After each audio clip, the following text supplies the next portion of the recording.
Here's the answer that I think we both agree with. Okay. When you're parents to kids, you are teammates. You have to be able to ask your teammate for help. Yes. And you can't ever feel guilty about it. Yes. Period. I agree.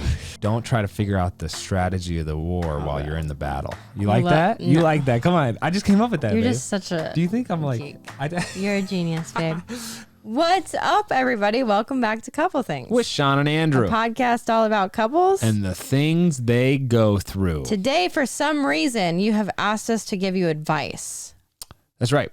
I think this is going to be a fun one. I hope so. I feel like our number one rule is we don't preach and we don't teach. So we're just going to give you our experience, whether it worked or not. Maybe it will help you. Yeah, we're going to be giving some fun stories. But I will say this, Shawn does more research than any other mom that I've ever met. So you do have some really key insight. I'm excited for you to share. So what happened is we asked you on Instagram what you wanted us to talk about as far as like advice. So how do you fly on a plane with babies? Or how do you, what's your sleep routine? We're going to go through about a dozen, maybe like 15 different topics and give you what we've learned through them. Before we get started, we do want to remind you that we are not counselors or therapists or really anyone who is trained in any professional field. So take this as our experience and not a prescription. That's right. But for those of you who have asked, here is our advice. Oh boy. Let's jump into it. First on the table, babe, is someone asked our advice on flying in an airplane with babies. Okay, this is funny because one of my best friends, Lauren Morford, that I grew up with, went to kindergarten with, asked me this exact question because she's doing her first flight with her baby of 4 months. And there's just a lot here. There's a lot to talk about. I'll try to summarize quickly. I'm excited. What to pack. You don't really have to pack anything out of the ordinary for a plane that you wouldn't just pack to like go to the zoo. Like you should pack milk if you're not breastfeeding or snacks. You're talking about pack a diaper bag for the plane. Yeah, pack a diaper bag for the plane. That includes the following. A couple toys or distractions, snacks, which you can also buy in the airport, and milk, or I mean, that kind of goes along with the snacks. Milk, formula, whatever it is you need. Maybe take a pump if you need, if you're breastfeeding or pumping, anything like that.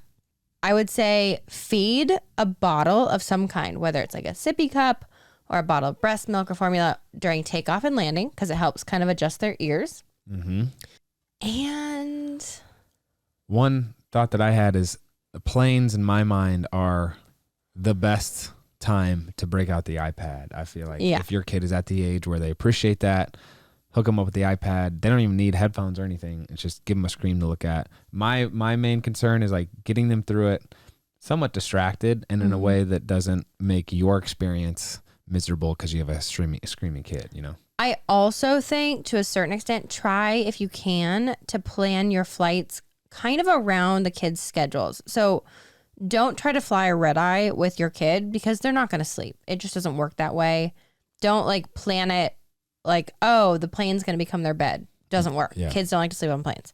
Plan it during the day so that when you get home, you can put them down for a nap or for bedtime and just expect that instead of resting on the plane, you're just going to be like interactive with your kids, playing and distracting them the whole time. Yeah, I will say one thing I think you skipped there was a bottle warmer.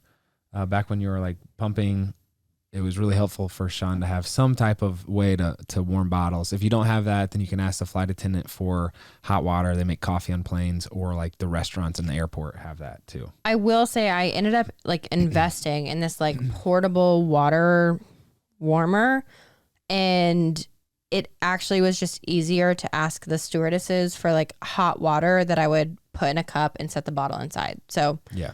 Or on the opposite side, if you pump, if you need to keep something cold, ask people for ice. Like just ask for help.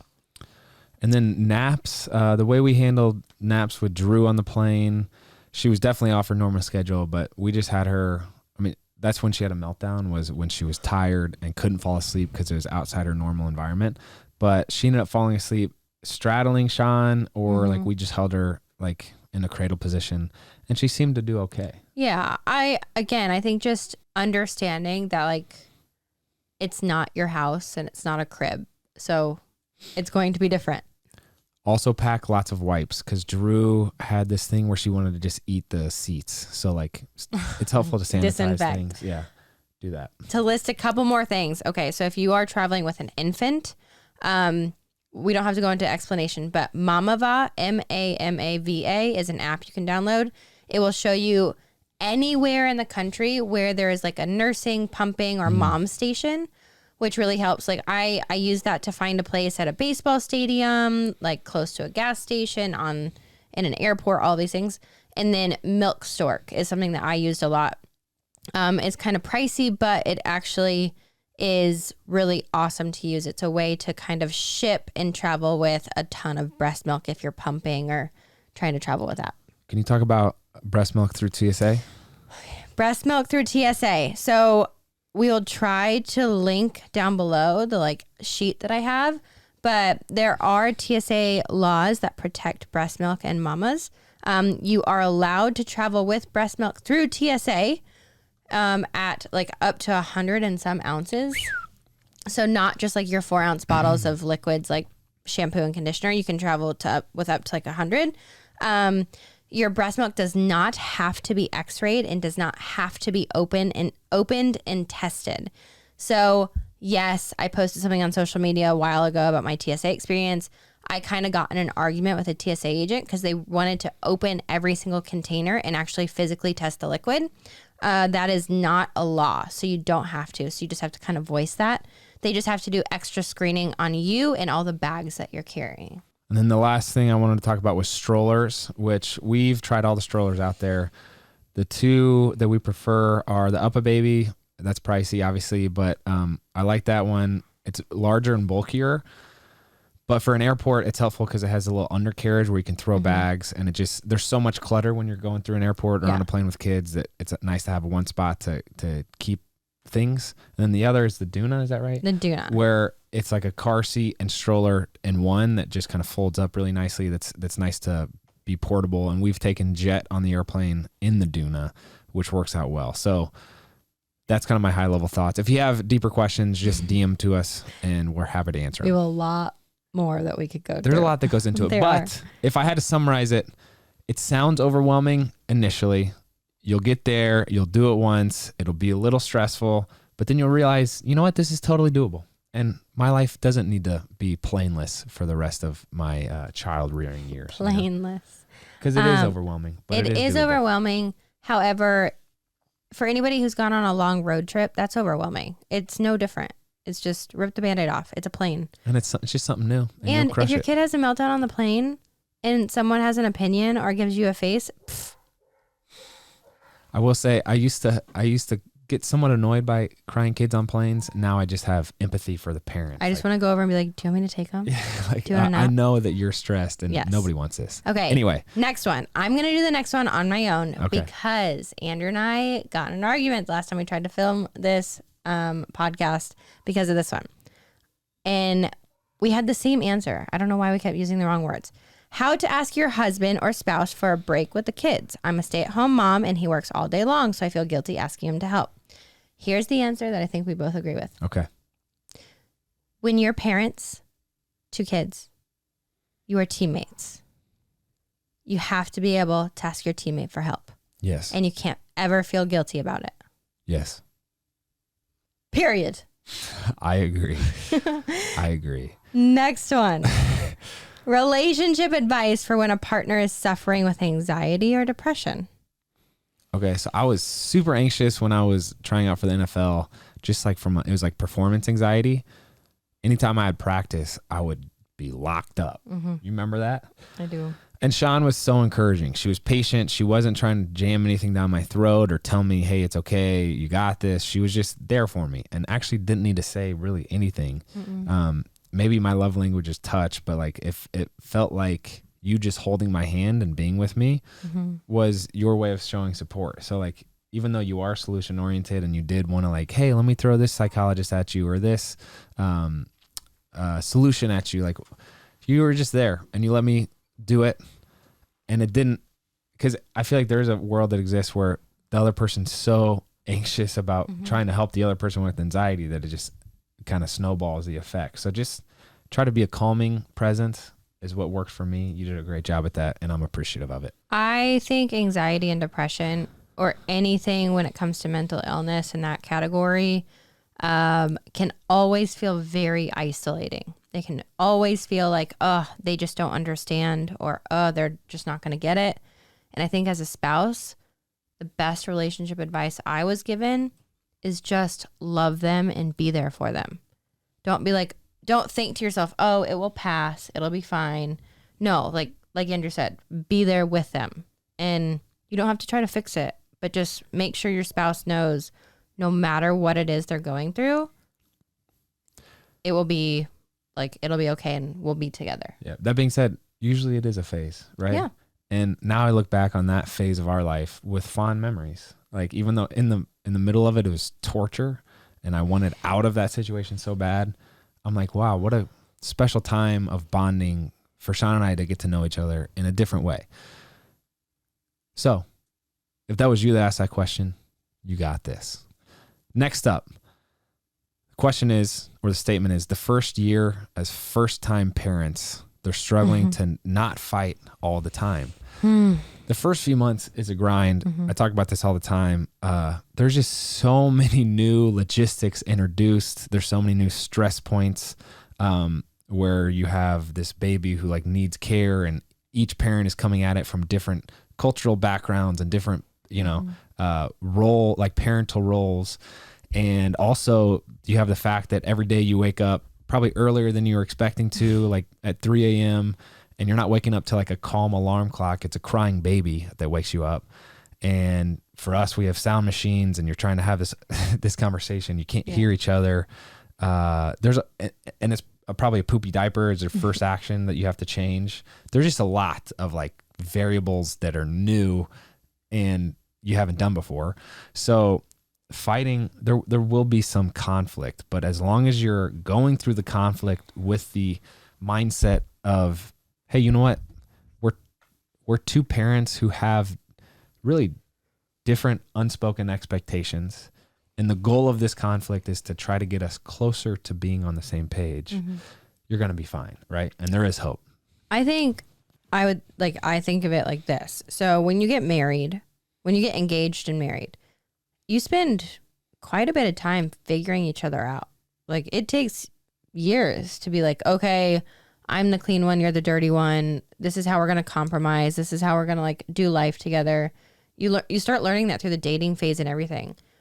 But then when you have a kid, instead of having the luxury of figuring a kid out over the course of years, you have to figure a baby out in the course of days. Like, you have to figure out, is that a hungry cry? Is that whatever it is? And I think because you both love that kid so much, it just makes tension really, really high. So I would say reiterate your affection to your spouse in the early phase. And kind of don't say anything else. And know that it's a phase, and it's just a season. It'll come and go. But it's also like the greatest season ever. So honestly, I feel like you and I are just exiting that season where Jet's now 9 months, and we tell each other all the time through that new baby phase, like, hey, we're a team, and it's good to remind each other of that because there's so many variables that are happening. But a couple things that come to mind are remind each other that you know how this fight ends, and that's with you two still married. Remind each other that you love each other. Yes. That you are still each other's number one, that you're on the same team. I think because it's such a new world and so foreign to both of you, it's terrifying, and you have to know that like you're in it together. Yeah. And also try not to think of the strategy of the war while you're in a battle. Does that make sense? You love your analogies. I do. Here's why. If there's a crying baby, don't try to be like figuring out the big picture solution that you want to move forward with. It's like, get through that immediate situation, and then you can be like, hey, can we talk tonight about what we want to do with how long we're going to let the baby cry? You know what I'm saying? Yeah. And that's just a way more effective way to actually move forward with figuring out a solution than trying to do it while the baby's crying. So don't try to figure out the strategy of the war while you're in the battle. You like love- that? You no. like that? Come on. I just came up with that, You're babe. just such a Do you think I'm like... geek. I, You're a genius, babe. okay, next one. The next one, oh boy. How to know if your best guy friend likes you. This question is so frustrating to me. The Why? guy, I think, you got to shoot your shot. It's like, if a guy likes someone, or if you like someone, I feel like it should be made known. Yeah. What are your thoughts? I don't know. I don't know. I don't think that there are platonic relationships where a boy can just be a friend with a girl. I just don't, in my experience, that hasn't been. Controversial. I know. Hot take, but more than likely probably does like you. Have the conversation. Be like, hey, I wanted to touch base. I know that's like dicey because you could damage the relationship, but like, am I reading this situation wrong? I think it's probably all very gray lines because it's like you obviously like each other enough to be friends for some reason. Right? Yeah. So then what's stopping you from admiring the person more? Exactly my point. I'm exactly my with you. point. I am a big fan of candid and crucial conversations. So, do you think there's a world in which friendships can exist where it's kind of been like addressed and it's like, yeah, but this isn't going to ever be a thing. So can we be friends? I don't know. I don't know. You don't know? Maybe. Do you have any girl friends? Girls who are friends? Well, we work with almost exclusively girls.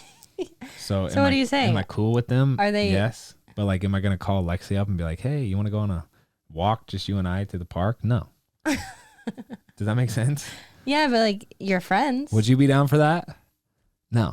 Lexi's like, no. That's what bro. I'm saying. It's like, it's just not. But you would consider Lexi a friend. Yeah. So that's what I'm saying. I think it can exist. It just. There's levels. I think to a certain extent, hear me out on this thought. Here we can go, Shawn. Edit all this out. We need.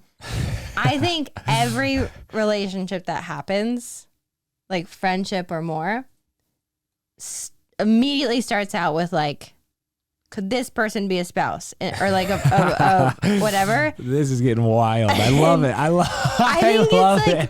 I think Lexi's mortified. I think it's like subconscious though, because it's like you just like decide immediately, and all of a sudden it's like we're friends, we're bros. That's funny. I think there's probably a large group of people that would agree with you. I think there's a filter there. All right. Well, Lexi's mortified. if that was you that asked the question, Lexi, did you filter my husband? moving on. Next question is, next topic, I should say. Yeah. How to encourage your family and kids to eat healthy. My gosh, this is topical. Should I take this one? Hit it. Okay. I have a lot of. This could be an entire podcast. How to encourage your family and kids to eat healthy. It's very simple. By example. You don't preach it. You don't overemphasize it. You don't make it consequential. Sure. You don't make it like a do this and not that. You don't associate status, like nothing. Just do it by example. That's it. Yeah, you're really big on not making it guilty or shameful. Never. Yeah. It should never be, we can't eat candy because it's bad for you. No, it's like, yeah, we can eat candy. But I'm going to lead by influence to our kids that shouldn't be your entire regimen of food. A couple of things that I've noticed Shawn has done is, because I came from a family, I ate like bowls of cereal growing up, pretty much. That was like my breakfast and lunch. And then we would do candy dinners where like the Boston baked beans were the beans. And then we would do the Twizzler strings of spaghetti.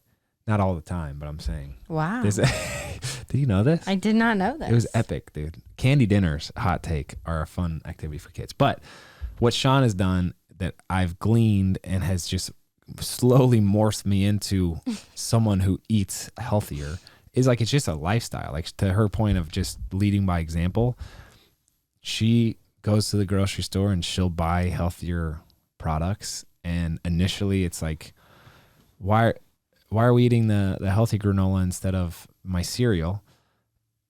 It's like a hurdle that you jump and you get used to the taste, and then you start appreciating it, and your standards change. But it's like, it's more of like a lifestyle than, hey, I'm trying to force this every single meal. So like, just go to the grocery, buy healthier food. We use Thrive Market, talk about it all the time. Also just local grocery stores, you can find great options. And then also realize that balance, and Shawn does a great job at this, is like paramount to, we have this diet that we're trying to adhere to, and we're going to do everything we can and stress out about this to the extent that we can keep this diet perfect. It's like, that's not what it's about. It's, hey, let's just make a little bit of progress today. Let's do that. I also think I have two more thoughts. One, moderation is very, very healthy. So moderation is very healthy. You can have a chocolate chip cookie. You can have 4 chocolate chip cookies. You can go to McDonald's and have a McFlurry, or go to McDonald's for breakfast. But should you do that every single day? Probably not. Like, I think leading by example and teaching your children and your family that we eat healthy and we can still have fun, and we can still have birthday cake, and we can still do all of these things. It's just, we shouldn't live off of it. The second thing is, this is more to parents. This is 100% to parents than anything. You cannot teach your child something that you don't do. You can't. You absolutely can't. Your child will not understand that. And your child will grow up to have to figure that out themselves. If you want your child to exercise and to eat healthy, or to not, we want to go down that road, to not smoke, to not drink excessively, to whatever it is, you can't just teach them, oh, mommy does it, but you can't. That's not okay. It doesn't work that way. Kids learn by leading. And so you have to show them. With anything indulging, like with treats or entertainment, even movies, Shawn and I try to make it as intentional as possible. So like, my grandpa used to say, a treat's not a treat if you have it every day. And so like, yeah, to her point about eating milkshakes, we do that, but it's like a fun event. It's like a special thing where we'll be intentional about it. Be like, hey, every Sunday we're gonna have pizza night, and then we save pizza for that night because it's like something to build excitement, and it makes it more special. Today's episode is brought to you by Athletic Greens. We love this company so much and the products that they make that we said, you know what, I want to invest in this company. They thought we were crazy, but then they actually let us. Yeah. And why do we love the company so much? Because it's such a high quality product. I have had so many people ask me, if I were to take one supplement, just one, to improve my life, what would it be? And we always tell them AG1. Because with just one scoop of their greens powder, you can get 75 high quality vitamins, minerals, whole food source superfoods, probiotics, and adaptogens to help start your day off right. The special blend of ingredients supports your gut health, your nervous system, your immune system, your energy, recovery, focus, and aging. We all have massive nutritional gaps in our diet. It's natural. It happens. I like chocolate chip cookies and I don't eat enough broccoli. And this can truly help you. And not only is it healthy and convenient, it's priced at an amazing rate. It's less than $3 a day. To make it easy, Athletic Greens is going to give you a free 1-year supply of immune-supporting vitamin D and 5 free travel packs with your first purchase. All you have to do is visit athleticgreens.com/EastFam. Again, that is athleticgreens.com/EastFam to take ownership over your health and pick up the ultimate daily nutritional insurance. We'll also link it down below. Let's get back to it. Moving on. How to make and cultivate friendships as an adult. We just interviewed Jenny Allen, who wrote a book all about this. And she said you have to be intentional. You have to make time for it and like write it into your schedule, which sounds crazy, but make it like once a month you and your husband or your spouse is going to like go do something fun and try to meet someone new. Caroline, I'm curious to get Caroline just moved to Nashville, and she's been a great example of how to make friends. But she's an adult, and I feel like one thing that she's done is just done stuff where she'll go to happy hour with her neighbors, or she'll walk dogs or ride bikes. It's like, I'm a big fan of just diving in and doing activities, and you'll meet people. If you love mountain biking and you join a mountain bike group, you're probably going to meet some people that you vibe with because you have shared interests. So start there. That's where church is so great too. Yeah. Shared interests. This next one's interesting. Also, one last thing. Okay. I still do this as a 30-year-old man. I'll just say to people, hey, I want to be friends. Yeah. Do you want to be friends? You do. And people think it's funny, cute. but I'm being serious, and it's like a good icebreaker. So there you go. Next category. Interesting. How to be a less judgmental parent. Wow. Go for it. We should work on being judgmental at all. And you should never judge your kids. So your kids are their own humans. They are not you. They are not manifestations of what you want them to be. They are not little humans that are going to follow a playbook that you write out for them. They're not. They're their own people. And to be less judgmental, you need to celebrate who they are and let them just be their own person. I think the way I've heard it described is parenting is like this treasure. What do you call it? It's like a treasure hunt where you're trying to figure out who your kid is.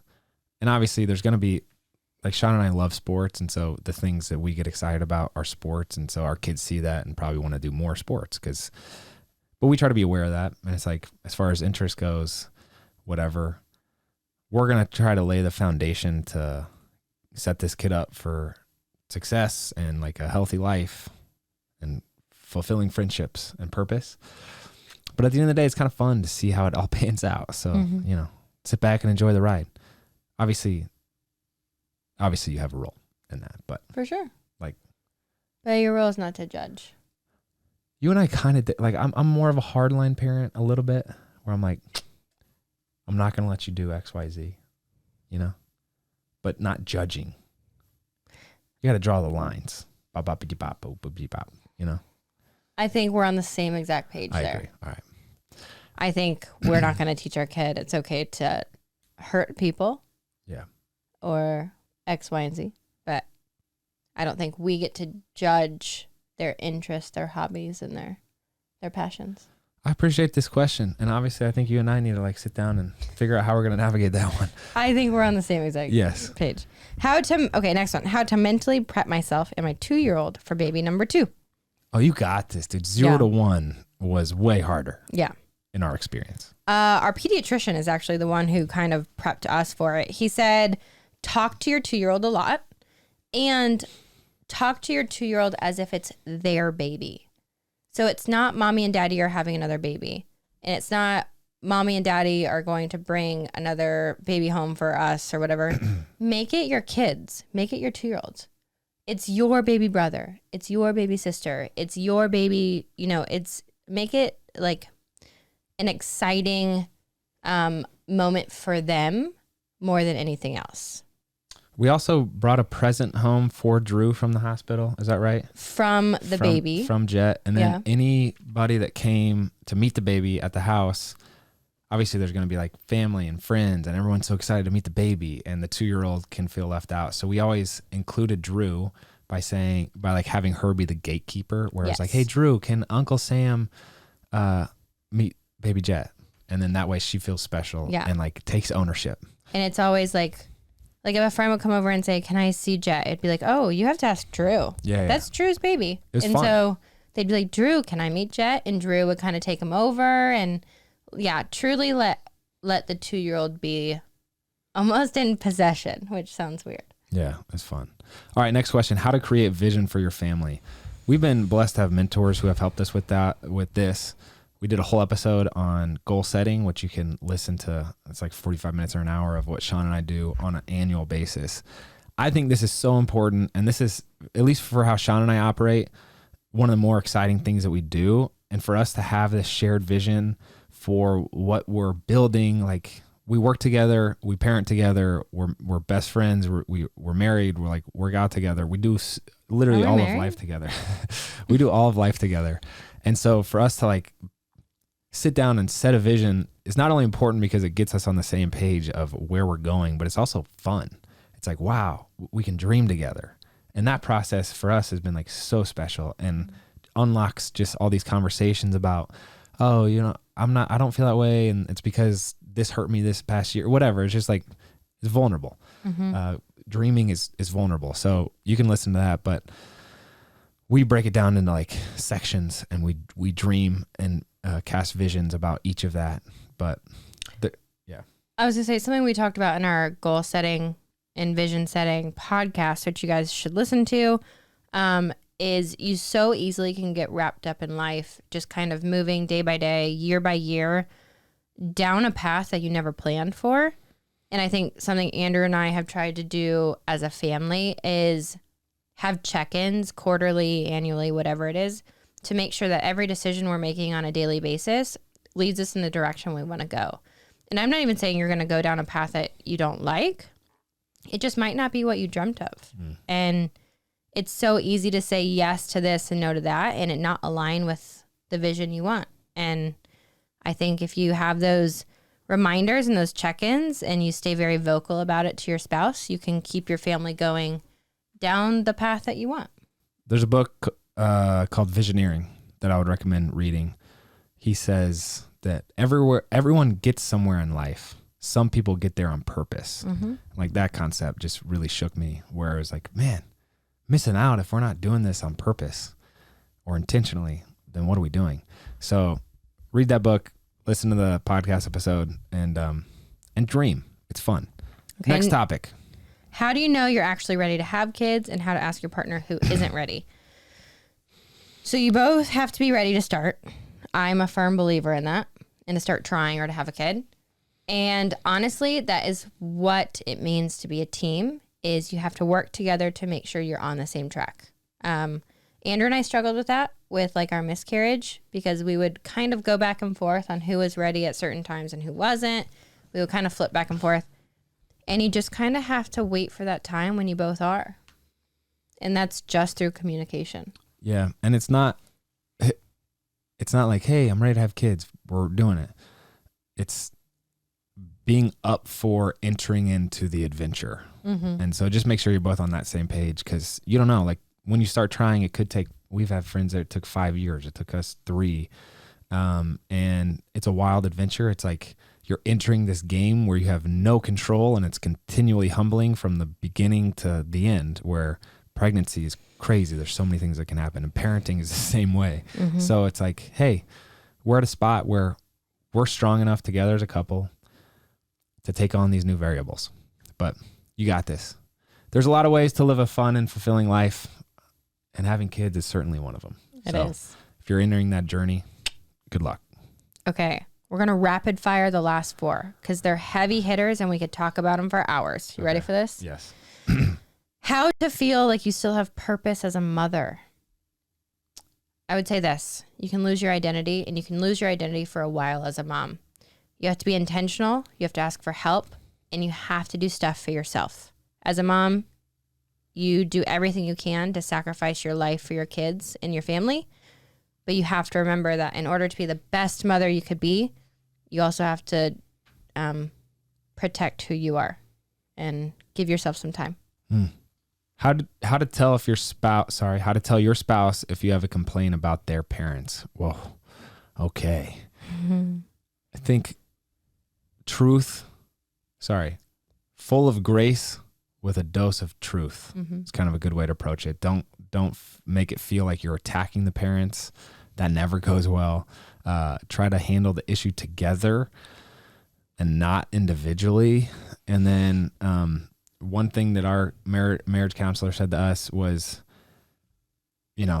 things can get complicated. And if your parents don't like your spouse, or there's conflict, you're always taking your spouse's side. That's the right way to do it. You're not like yes manning your parents of like, if my parents come to me and like, hey, Shawn's so annoying and I can't believe she does this. Excuse me. It is so wrong of me to be like, yeah, I know she is. It's like, because that just festers the problem. It grows the problem.